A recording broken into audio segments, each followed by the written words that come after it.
आज है 10 अप्रैल शुक्रवार का दिन। हरकारा के इस ऑडियो अंक में आपका स्वागत है। हरकारा लेकर आया है आज के न्यूज़लेटर का पॉडकास्ट जिसे आपके लिए तैयार किया है निधीश त्यागी के साथ राजेश चतुर्वेदी, गौरव नौड़ियाल, फलक अफशान और विश्वजीत कुमार ने। जिन खबरों का जिक्र हम यहाँ कर रहे हैं उनके लिंक्स और विस्तृत जानकारी मूल न्यूज़लेटर में है। आज के एपिसोड में हम एक ऐसी दुनिया की पड़ताल करेंगे जहां सरहद पार पाकिस्तान एक शांतिदूत के लिबास में अमेरिका और ईरान को एक मेज पर ला रहा है, तो वहीं भारत के भीतर न्यायपालिका की साख पर एक इस्तीफे और घर में मिले जले हुए नोटों ने सवाल खड़े कर दिए हैं।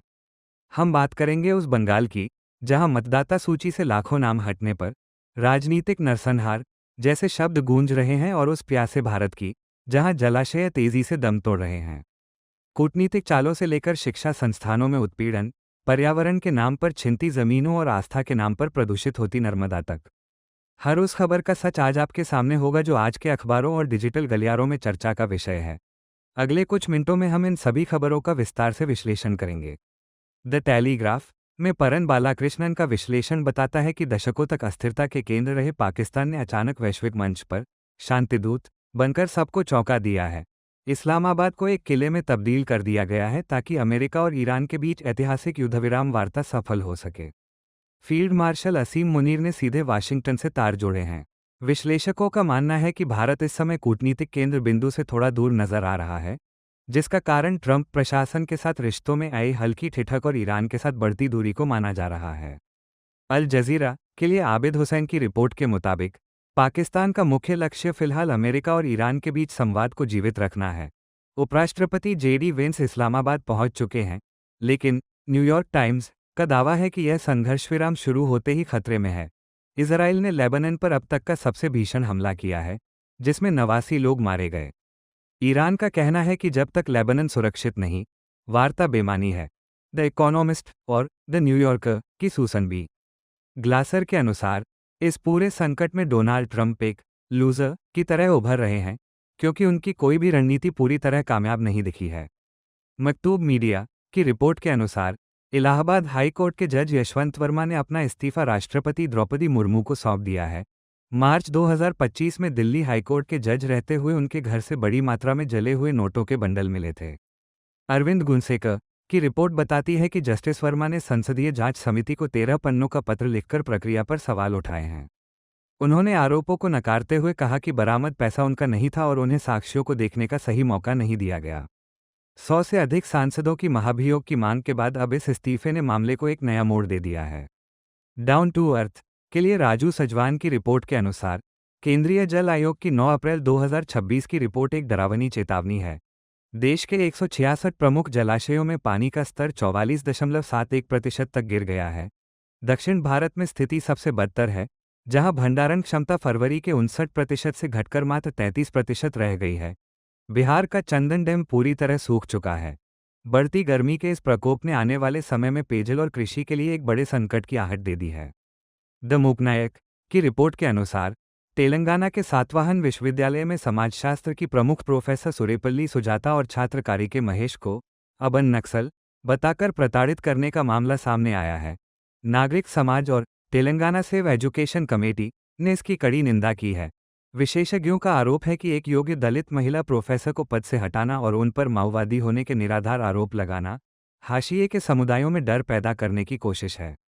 लाइव लॉ की रिपोर्ट के मुताबिक केंद्र सरकार ने दिल्ली हाईकोर्ट को सूचित किया है कि पत्रकार राना अयूब के कथित आपत्तिजनक ट्वीट न हटाने पर सोशल मीडिया प्लेटफॉर्म एक्स का सेफ हार्बर संरक्षण छीना जा सकता है।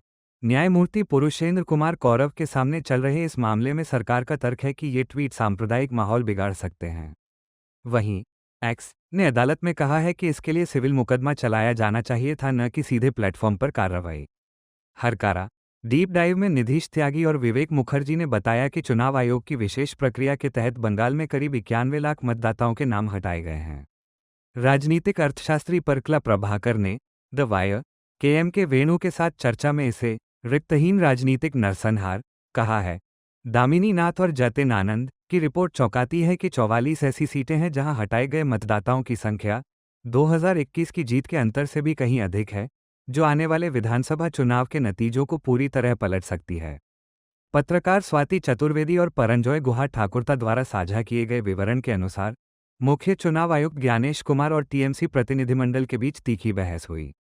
रिपोर्ट के अनुसार जब डेरेक ओ ब्रायन ने चुनाव आयोग की निष्पक्षता पर सवाल उठाए, तो मुख्य चुनाव आयुक्त ने कथित तौर पर गेट लॉस्ट यानी दफा हो जाओ कह दिया। टीएमसी का आरोप है कि आयोग अब निष्पक्ष नहीं रहा और विपक्षी आवाजों को अनसुना कर रहा है। द इंडियन एक्सप्रेस की मौलश्री सेठ की रिपोर्ट के अनुसार लखनऊ में योगी सरकार 100 करोड़ की लागत से डॉक्टर भीमराव अंबेडकर स्मारक एवं सांस्कृतिक केंद्र बनवा रही है। इसे मायावती द्वारा बनवाए गए भव्य अंबेडकर पार्क के जवाब के रूप में देखा जा रहा है। 2024 के चुनावों में दलित वोटों के नुकसान के बाद भाजपा अब पत्थरों के साथ साथ शिक्षा और शोध के जरिए दलित समुदाय से जुड़ना चाहती है। इंडिया स्पेंड के लिए सुकृति वत्स की रिपोर्ट एक कड़वी सच्चाई उजागर करती है। ग्रीन क्रेडिट प्रोग्राम के तहत पौधारोपण के नाम पर असम और बिहार में स्थानीय समुदायों को उनकी जमीन से हटाया जा रहा है। असम के गोलपारा में 214 हेक्टेयर जमीन से घर और स्कूल उजाड़ दिए गए हैं। विशेषज्ञों का कहना है कि यह योजना जंगलों को बचाने के बजाय कॉर्पोरेट कंपनियों को लाभ पहुंचाने का जरिया बनती जा रही है, जहां स्थानीय लोगों के अधिकारों की अनदेखी हो रही है। द टेलीग्राफ की रिपोर्ट के अनुसार मध्य प्रदेश के सीहोर जिले में नर्मदा नदी में करीब 11,000 लीटर दूध बहाए जाने का मामला सामने आया है। पर्यावरणविद अजय दुबे और सुभाष पांडे ने इस पर गहरी चिंता जताई है।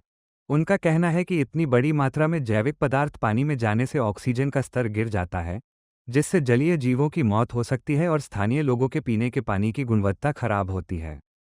आज के पॉडकास्ट में इतना ही। देश और दुनिया की इन महत्वपूर्ण खबरों को हम आप तक लाते रहेंगे। हमें अपनी प्रतिक्रिया जरूर दें। सुनते रहिए हरकारा न्यूज़, जहां आपको मिलती है शोर से दूर खबरों की सही रोशनी।